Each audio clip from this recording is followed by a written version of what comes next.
Quand vous regardez les vidéos, si le son ne fonctionne pas bien, je vais vous donner quelques petits trucs que vous pouvez vérifier. Premièrement, la première partie de la vidéo, comme elle joue présentement, cette partie-là, il n'y a pas de son. Le son commence la majorité. Si je voulais regarder les vidéos en format, Une chose qu'on peut regarder pour vérifier si la vidéo a vraiment le son, c'est qu'on peut vérifier sur la partie de YouTube qui est juste ici, au bas de l'écran. Je vais mettre ça sur pause ici.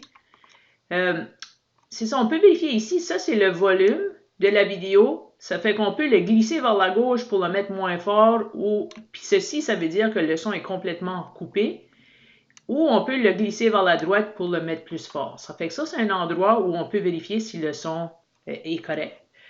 Un autre endroit, si on va, sans toucher YouTube, maintenant aller complètement sur votre ordinateur. Ça fait que si je m'en vais au bas, à la droite de votre ordinateur, juste à côté de l'heure, si l'heure s'affiche, il y a un haut-parleur là.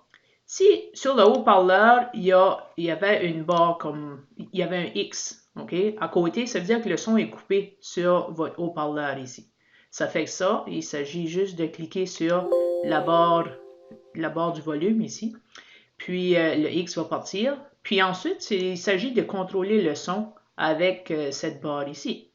OK? Si vous avez encore pas de son après que vous faites ça, vous pouvez aller voir un peu plus loin. Ça fait que je vous envoie sur le haut-parleur, on peut cliquer le bouton droit de la souris. Ça fait que si on clique le bouton droit de la souris, on peut aller sur son. Il y a une petite fenêtre qui va s'ouvrir, comme ça ici.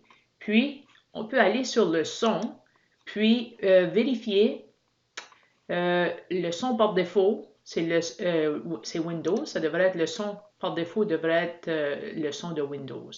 Ça fait que si ça c'est placé à Windows, ça devrait fonctionner.